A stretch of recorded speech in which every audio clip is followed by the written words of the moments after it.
Bonjour à tous, nous nous retrouvons là pour la 4e Mishnah, Mishnah Dalet. Chamisha Tamim, Chamisha Muadim. Le Tana de la Mishnah, l'enseignant de la Mishnah, nous explique qu'il y a 5 cas Tamim, où la bête est Tamim, simple, c'est-à-dire qu'elle n'a pas été avertie, elle n'est pas censée endommager. Et il y a Chamisha, 5 cas Muadim, où la bête a l'habitude d'endommager. Nous allons tout de suite expliquer quelle est la différence lorsque la bête est tam ou mouad, c'est combien le propriétaire de cette bête doit nous rembourser. Prenons le cas d'une bête, d'un taureau qui a endommagé, qui a encorné, ou d'un chien qui a mordu avec une volonté d'endommager.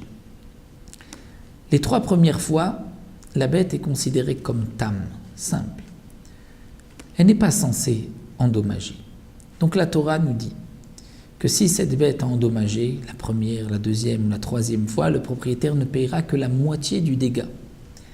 Alors qu'à partir de la 4e fois, puisqu'on l'a averti, on a averti le propriétaire de la bête, on lui dit fais attention, ta bête a mordu, a encorné, a endommagé une première fois, une deuxième, une 3e, il se doit de garder sa bête. S'il ne l'a pas gardée, il devra donc payer le dégât tout entier. La Torah a allégé, on va dire les 3 premières fois, le propriétaire de la bête qui a endommagé, il a dit il ne payera que la moitié. Alors le Tana nous dit Abem a une bête, d'une manière générale, enamouedet, d'emblée, d'un premier abord, elle n'est pas considérée comme avertie, l'oligarque, ni pour encorner avec donc la corne, l'oligof, ni pour pousser avec son corps, puisque pousser dans une volonté aussi de pousser, d'endommager. D'une manière générale, la bête ne pousse pas, n'endommage pas, velo lichor, ni de mordre, velo lirbot, ni de s'asseoir sur des ustensiles pour les casser, velo livhot, ni de donner un coup avec sa patte pour casser, pour abîmer un ustensile. D'une manière générale, la bête n'est pas habituée à endommager de ces manières.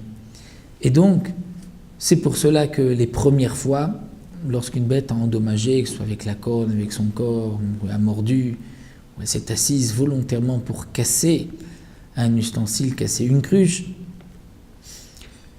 la bête n'est donc pas mouad, le propriétaire ne payera que la moitié du dégât.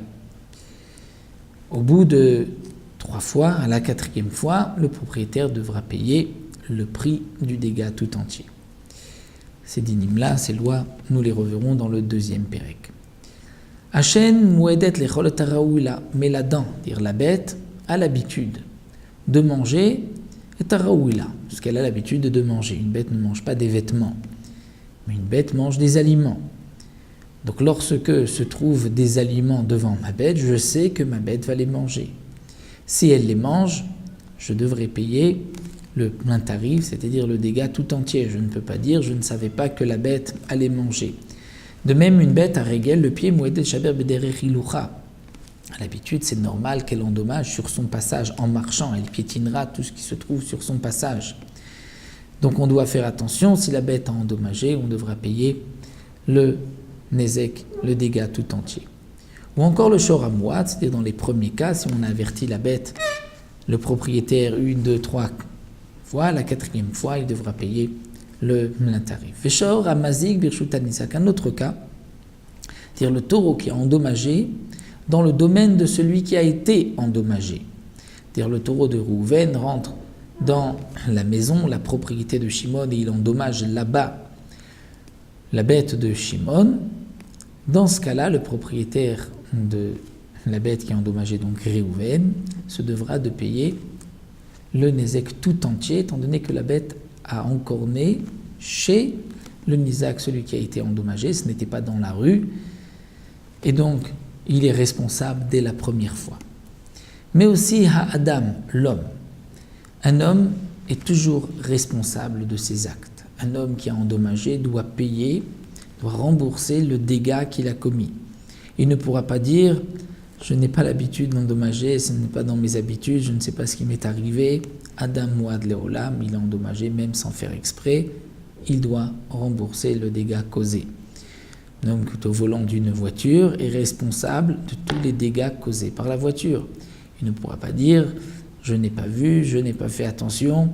Adam Mouad Leolam. Azéev, un homme qui a chez lui un loup. Ahari, où il est propriétaire d'un lion. Ou Adov, d'un ours. Anamer, d'un tigre. Un bardelas, d'un léopard. Vanachash, ou d'un serpent. Ces bêtes-là, Haril ou Moadim, sont Moadim. C'est-à-dire, dès la première fois, c'est sûr qu'elles peuvent endommager. Donc si elles ont endommagé, mon lion, entre guillemets, a endommagé, je ne l'ai pas gardé, je dois payer même dès la première fois tout le dégât causé. Rablezer Omer, Rablezer rajoute et dit Bisman shehen bene tarbut. S'ils ont été apprivoisés, dans ce cas-là, enan muadin. Ils ne sont pas muadin. C'est-à-dire que on peut avoir une bête, un lion domestique, d'après Rablezer, donc il n'est plus muad. À partir de 3 fois, il deviendra mouad comme un chien, comme un taureau. Mais un nachash, mouad olam, le serpent est toujours mouad. Le serpent ne peut pas devenir domestique. Ma ben tam les mouad, et quelle est la différence entre une bête qui a endommagé tam lorsqu'elle était simple pour les premières fois et mouad lorsque le propriétaire avait été averti. Et la tam meshalem chatzinezek migoufo, mouad meshalem nezek shalem minalia. C'est-à-dire que le tam payera la moitié du dégât, alors que le mouad payera le dégât tout entier, mais aussi une autre différence, c'est migoufo et minalia. Migoufo de son corps, minalia du meilleur. C'est-à-dire que le tam, prenons le cas d'un chien qui ne vaut que 200, qui a endommagé, qui a causé un dégât de 500. Même si c'est la première fois, qu'il donc doit payer la moitié du dégât, 250, puisque le chien ne vaut pas plus que 200, le propriétaire du chien ne payera pas plus que 200.